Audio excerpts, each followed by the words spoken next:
আজকে আমরা রান্না করব মাটির উনানে ফ্রাইড রাইস আর chicken. Hello everyone, welcome to my channel. তো আজকে মাংস রান্না করার জন্য প্রথমে কুচিয়ে নিয়েছি টমেটো আর পেঁয়াজ। তো এখানে আমি এই চপারটা নিয়েছিলাম ফ্লিপকার্ট থেকে। এটা এত ভালো চপারটা, একদম নিমেষের মধ্যে সব কিছু চপ হয়ে যায় সুন্দরভাবে। তো তোমরা চাইলে নিতে পারো এই চপারটা ফ্লিপকার্ট থেকে বা অন্য কোথাও। এখানে গাজর, ক্যাপসিকাম আর বিনস এগুলো কুচানো আছে। আর এখানে মা শিলে মশলা বাটছে, মশলা মানে আদা রসুন জিরে আর ধনেপাতা।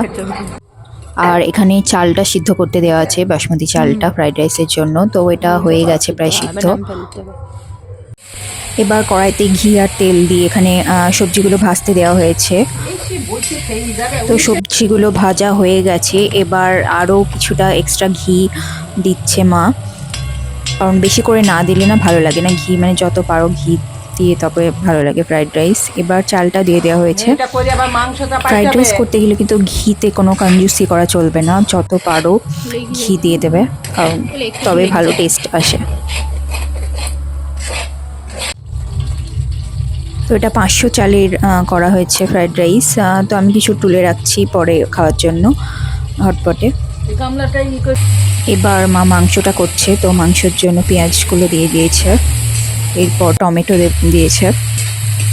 তো মাংসগুলো আগেই লবণ হলুদ আর একটু লেবু মাখিয়ে রেখে দেওয়া হয়েছিল, যাতে মানে নোংরাগুলো বেরিয়ে যায়, যে নোংরা জলগুলো হয় সেগুলো। আর ধনেপাতা বাটা দেওয়াতে এত সুন্দর গন্ধ বেরোচ্ছে না, পুরো সারা ঘর ভরে গেছে গন্ধতে। তো এই ধনেপাতা বেটেটা এই 2-3 বার ধরে দেওয়া হচ্ছে, তো খুব সুন্দর হচ্ছে। মানে এমনি জাস্ট ধনেপাতা দেওয়ার থেকে ধনেপাতাটা বেটে দিলে টেস্টটা বেশি আসে। তো কষার সময় কিছুটা দিতে হয় ধনেপাতা বাটা, আর তারপরে শেষে নামানোর আগে তখন দিতে হয়। তো মাংস মানে তো কষা মাংস তো খেতে হবে, তাই আমি 2 পিস নিয়েছি কষা মাংস খাওয়ার জন্য। এবার হয়ে গেছে, এটা গ্রেভি গ্রেভি করে করা হলো। এবার আমি খেয়ে নিই। So thank you so much guys for watching. See you in the next video. By.